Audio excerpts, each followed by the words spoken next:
صديقي، مرحبا بكم الكل في الموعد هذا الخاص اللي يجي في اطار رؤيه جديده لمستقبل فرع شبان ومستقبل النادي بصفه عامه.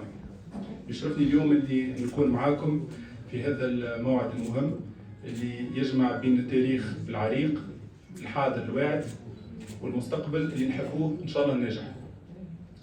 برنامجنا اليوم واضح ومبني على التواصل والشفافيه. باش نبداو كلمه من عند السيد رئيس النادي دكتور محسن طرابلسي، ومن بعده كلمه لرئيس الفرع شبان دكتور بديع جديده، وبعده رئيس اللجنه الجديده اللي هي لجنه الاستمراريه الخاصه بفرع شبان لكره القدم سي خليل شيبي. ومن بعد باش نعطيو الكلمه للمدير الفني لفرع شبان سي كمال سعاده، والكلمه الاخيره عند رمز من رموز النادي الافريقي اللي تكون في فرع شبان وعمل كارير كبيره في النادي حتى الاعتزال كرة القدم الجولدن بوي وسام بن يحيى. نتمنى تكون ندوة ناجحة ورسالة إيجابية لأحباء الإفريقي. والآن نعطي الكلمة لرئيس النادي دكتور محسن طرابلسي. شكرا سيدي. السلام عليكم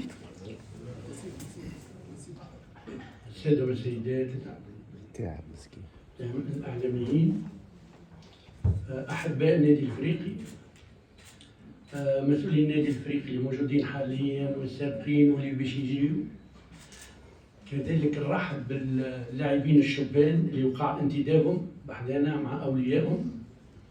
اليوم هذا يوم راه غير عادي، مش عادي. علاش؟ لأن يوم في طريق الإصلاح.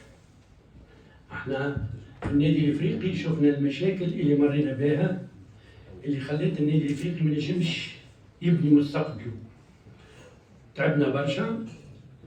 إن شاء الله اليوم تظفر الجهود والرؤية متاع الناس المحيطة بنا بدأت تتوضح بشوية بشوية. بدينا نبداو في الهيكلة متاع النادي، والهيكلة ما تبدأ كان بالقاعدة. العمل القاعدي مهم جدا، خاصة شفتوا انتم النادي الافريقي معرف المجد نتاعو كان بالشبان نتاعو. ما نجموش اليوم نمشيو لقدام اذا ما نتلاوش بالشبان. صحيح كرة القدم تغيرت ولات امور مادية اكثر، لكن وقت اللي تبدا عندك شبان نتاعك اليوم تقعد الهوية موجودة. اول حاجة. ثاني حاجة، رياضيا نجم تستفاد من الشبان نتاعك. وخلف رياضيا ماديا. لهنا نوليو ندخلوا في الاكليبر فينانسي اللي هو مهم جدا، اللي ما ينجم يتوجد الون تيرم الا بوجود لاعبين شبان يجيو من النادي نتاعنا. كونش ديما نقعدوا في الديزيكليبر فينانسي ونقعدوا ديما في المشاكل الماديه. وشفنا اثناء من اول نهار نشكر المسؤولين على الاكاديمي سي الغربال وسي مودرزيد اللي قاموا بعمل كبير في الأكاديمية وبدأت تعطي أكلها بشوية بشوية. كذلك رئيس فرع الشبان سي بديع جديدية، وشفتوا النتائج مع سي كمال سعادة كيفاش بدأت النتائج في الشبان بدأت تظهر بشوية بشوية. والمنطلق هذا شفنا ناس بدأت تتعاون في المركز الشبان هذا كيما سي خليل الشيبي وسي حكيم القروي، نشكرهم برشا لأن عاونونا باش انتدبنا عدة لاعبين شبان. وهذا مهم جدا لأن شفنا عمناول كيفاش كان الشبان وتوا بدات نتغيروا تدريجيا. ماناش في حالة باهية لكن مازلنا نتغيروا، وإن شاء الله العام الجاي تكون خير من السنة. باش نجموا الشبان مش عمل نتاع عام ولا عامين، لازم استمرارية في العمل. لا بيرينيتي. مي بور اسيوري سيت بيرينيتي كيفاش باش نلقاوها اذا نهار نجموا احنا نمشي، لكن يلزم الخدمه تقعد في النادي الافريقي. لازم بوجودنا ولا مش بوجودنا العمل هذا لازم يقعد مستدام. ولذا بدينا نخمم ونفكروا باش نبعثوا هيكل يعاوننا في لا بيرينيتي دو ترافاي دي جون، ce qu'on appelle comité de pérennisation. هي مهمه جدا باش ديما حتى احنا مش موجودين نلقاو ديما النادي الافريقي الشبان نتاعو فما شكون لاهي بيهم.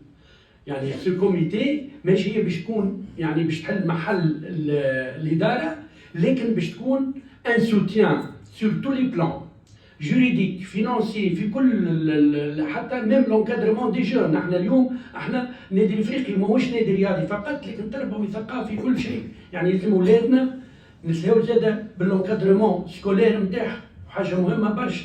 اليوم الاداره ما تنجمش تقوم بهذا الكل ولذا الهيكل هذا ان شاء الله يعاوننا باش يبدا المستقبل ولادنا خير. يعني احنا اليوم صحيح يمكن تلقى عندنا 200 و 300 شاب لكن اللي باش ياخذوا يمكن 10 20 والبقيه ما يقعدوش دي ديشي سوسيال يقعدوا ينجموا يكملوا قرايتهم وينجموا زاد يساهموا يدخلوا في دوتر سبيسياليتي سبورتيف كيما دي زونترونور ولا اللي هو يلزم ما يذيعوش.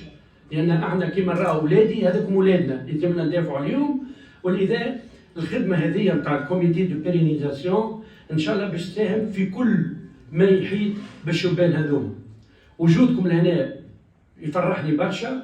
يعني هو يوري اللي انتوما يعني الناس الكل مهتمه بالمشروع الشبان هذا اللي باش يكون ان شاء الله المستقبل يكون مستقبل النادي الافريقي بهم هما في الفوق ان شاء الله. والسلام عليكم.